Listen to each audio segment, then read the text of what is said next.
Buenas tardes. Adelante, doctora Ventura. Gracias. Buenas tardes, amigas y amigos oyentes y a todo el equipo en cabina.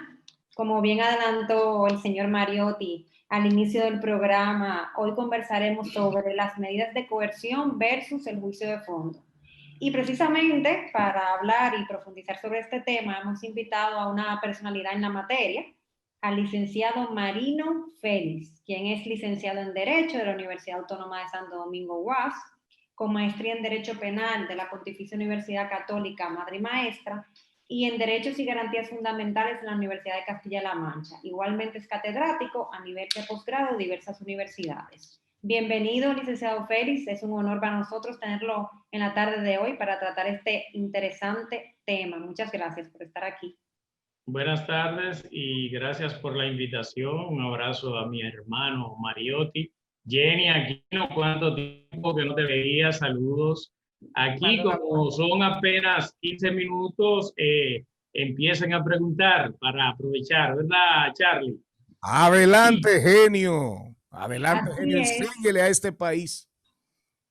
Bueno, las medidas de coerción. Fíjate que las medidas de coerción, a pesar de que tienen una regularización tácita en el Código Procesal Penal, más sin embargo, su redacción está en algunas resoluciones respecto a cómo es su procedibilidad.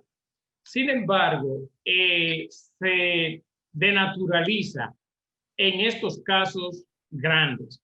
La primera desnaturalización es hacerla pública, porque las medidas de coerción son públicas para las partes, es decir, fiscales e imputados y abogados. Sin embargo, el magistrado Vargas tiene un punto importante, interesante, que hasta se lo compramos los abogados. Vargas dice que en este tipo de casos, las medidas de coerción él prefiere que se publiciten, porque la única versión que se conoce es la de los fiscales, la de las redes sociales, y que es la oportunidad de que los encartados, vamos a seguir con el concepto imputado para que se entienda mejor, que los imputados tienen la oportunidad de hablar y que el país conozca a través de la televisión y de las redes sociales sus versiones. Sin embargo, yo nunca estoy de acuerdo con eso, porque al final el único que termina exponiéndose es el imputado, y en mi práctica siempre recomiendo a los imputados que no deben hablar en esa fase. La medida de coerción... Perdón, me gustaría que en ese mismo hilo nos dijera desde un inicio, para que los oyentes puedan entender, qué son las medidas de coerción y cuál es su propósito. La medida de coerción, que empiezan con la citación, que es una medida de coerción, siguen con la orden de arresto, que es otra medida de coerción, y siguen con las medidas del artículo 226 del Código Procesal Penal. Esas medidas de coerción tienen como propósito garantizar que los imputados se puedan presentar en todas las fases del proceso. Fíjate que es con una cintila que se conoce la medida de coerción. Cintila, que es del verbo cintilar, chispa, brillo, un chin que se ve. O sea, hay una investigación sobre una conducta en contra de un imputado, de una persona X. Entonces, el Ministerio Público tiene prima facie algunas informaciones respecto a ese hecho delictivo. Entonces, solicita la interposición, si no ha agarrado en flagrante delito a esa persona, de la regularización del arresto, porque generalmente las personas comparecen arrestadas, que es otra medida de coerción, para entonces una aplicación del artículo 226 del Código Procesal Penal. Entonces, es una cuestión rápida. Yo he conocido medida de coerción en 10 minutos. En 10 minutos. ¿Por qué? Porque la medida de coerción es, y tomo y abro un ejemplo. Juan Pérez, mire, usted está acusado de haber cometido actos de corrupción en una institución X, y usted, para cometer ese delito de corrupción que se configura dentro de los tipos penales de coalición y los artículos a partir del 166 del Código Penal, y se lo señala, se asoció con mengano, sutaneo y perencejo. Y eso es asociación de malhechores. Y ustedes se han llevado prima facie, tengo yo, Ministerio Público, 20,000 millones de pesos. Y por eso nosotros entendemos que usted debe permanecer bajo la medida de coerción de prisión preventiva. Punto. Y el abogado, aquí está en la prueba, magistrado, perdóname. Aquí está en la prueba, magistrado. Mire, esto y esto. ¿Verdad? Entonces el abogado, que así que es el ciudadano, toma la palabra y dice, no, magistrado. Si bien es cierto que ellos tienen el levantamiento cintilar de esa medida de coerción y le encartan a este ciudadano X o tales cosas, no menos siento que el ciudadano tiene arraigo. Y los arraigos son estos, y con probabilidad el ciudadano no se va a sustraer del proceso. Termina y ahí acaba la medida de coerción. Ok, perfecto. Antes de entrar ahí, muchas veces nosotros escuchamos hablar de una solicitud de medida de coerción contra un acusado y con frecuencia se hace alusión a prisión preventiva. Pudiéndose incluso a pensar erróneamente que la medida de coerción es un sinónimo de prisión preventiva. Entonces, en ese sentido, sería bueno establecer cuáles son los tipos de medida de coerción que contempla la ley y su duración, y si en esa misma tesitura puede el juez imponer más de una medida de coerción a un imputado. Y en la práctica, ¿cuál sería la que más se impone? Mira, las medidas de coerción que están en el artículo 226 del Código Procesal Penal tiene 7 medidas de coerción. Está la presentación periódica, la garantía económica, la colocación de grilletes electrónicos, el arresto domiciliario, impedimento de salida del país, y la más gravosa, naturalmente, es la prisión preventiva, por eso es la número 7.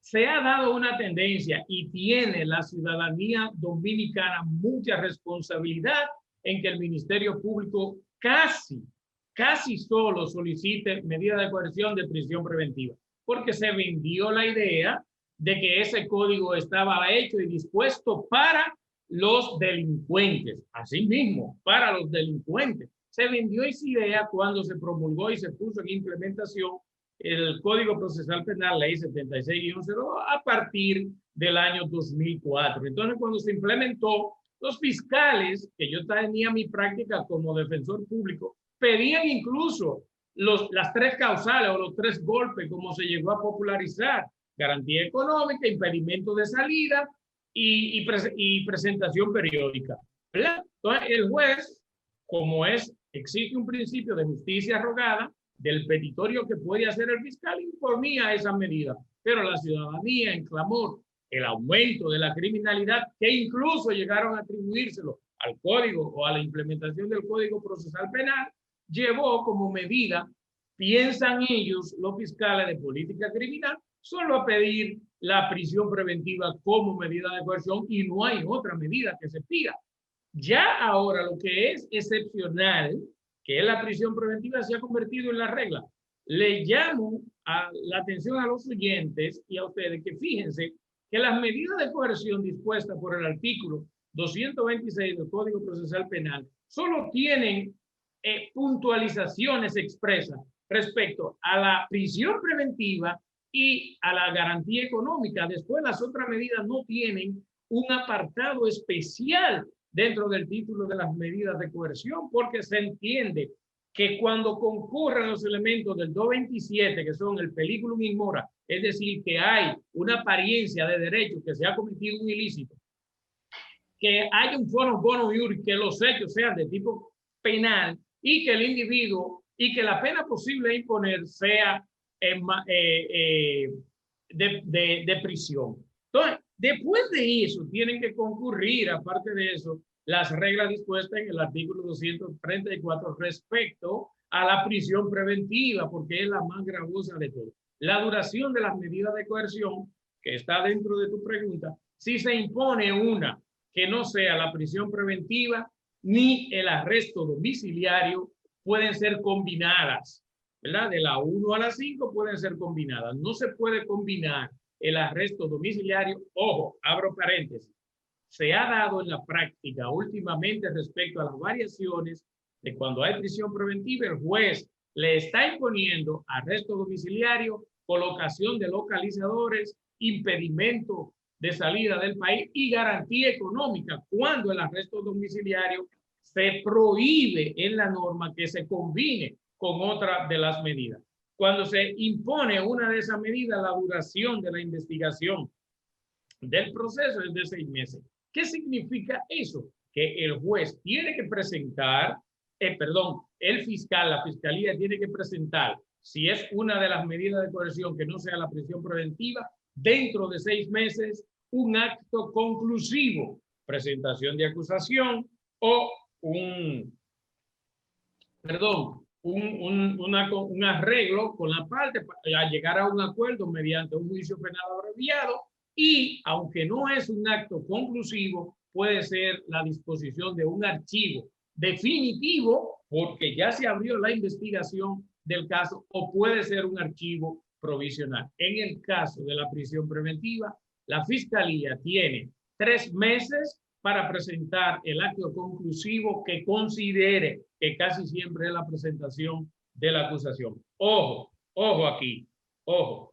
Sin embargo, y sobre todo el juez Vargas y la mayoría de jueces del país están declarando los casos complejos a petición del Ministerio Público en la solicitud de medida de coerción. Yo entiendo y mantengo la tesis de que es una violación al debido proceso para la solicitud de caso complejo. Licenciado Félix, vamos a aclararle a los oyentes que usted hablaba de caso complejo. ¿Qué significa o qué implica declarar un caso complejo? Los casos complejos están contenidos en un libro especial, del Código Procesal Penal. O sea, hay un libro que dice casos especiales y dentro de esos casos especiales están los casos complejos. Lo que me lleva a mí a pensar que el caso complejo no debe ser solicitado nunca en la solicitud de medida de coerción. Sin embargo, los jueces alegremente se lo conceden. Quería dejar esa crítica en el tapete y que puede llevar a una discusión jurídica. El caso complejo conlleva a un aumento de la prisión preventiva de 8 meses a 12 meses. Conlleva un aumento de hasta 6 meses más para la presentación de la acusación. En vez de 12 meses, cuando el caso es declarado complejo, la duración del proceso, que es de 12 meses, ahora dura 18 meses. Los plazos se duplican para la interposición de los recursos de apelación, de la medida de coerción, de los recursos del fondo del proceso, los plazos se duplican. Ojo, la comunidad jurídica y gran parte de la comunidad jurídica entiende que todos los plazos se duplican. No es así. Solo se duplican los plazos que específicamente se establecen en el artículo 370 del Código Procesal Penal, que se expresan de manera taxativa cuáles se aumentan y cuáles se duplican. Licenciado Félix, rápidamente, porque nos queda poco tiempo. Perdón, me puede decir Marino, porque como que no me gusta que me digan Marino, hay 2 preguntas que son muy importantes y no quiero que se me quede sin escuchar su respuesta.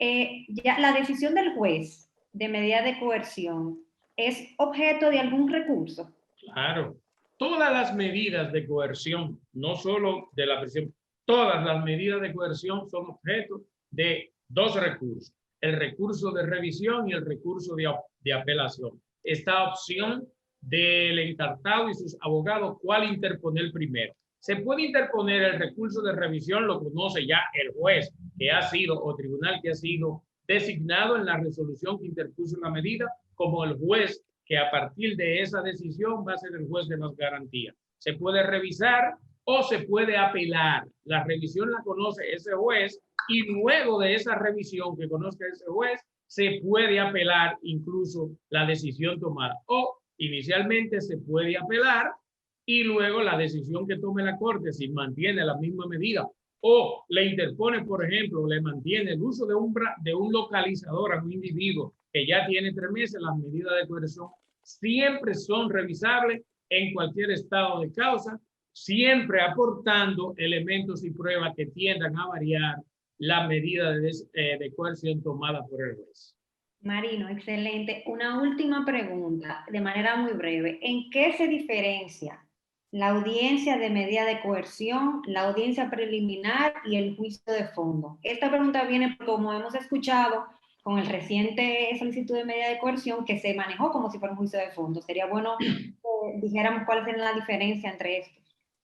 Mira, la medida de coerción, como te dije, inicia en la fase del proceso, la fase de la investigación.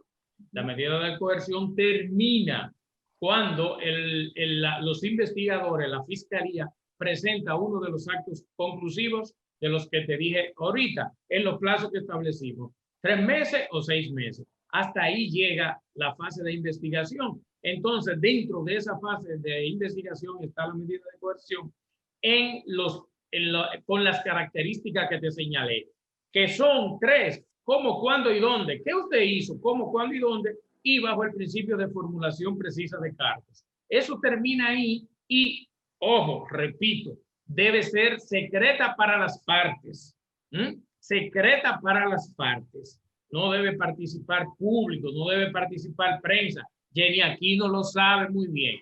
Y luego llega con la presentación de la acusación, ¿verdad? Llega a la fase intermedia. Eso, más que un juicio de fondo, parecía una fase intermedia. Lo que parecía era una audiencia preliminar, no un juicio de fondo, como erradamente alguna gente decía, no, sino una audiencia preliminar que se permiten todos esos alegatos, donde los abogados, los técnicos que asisten a los imputados tienen la oportunidad de referirse a la calificación jurídica, a la legalidad de la prueba, a la falta de pertinencia de las pruebas, etcétera, y pueden hacer su discurso solicitando el rechazo de la acusación y el no envío a juicio del encarcelado.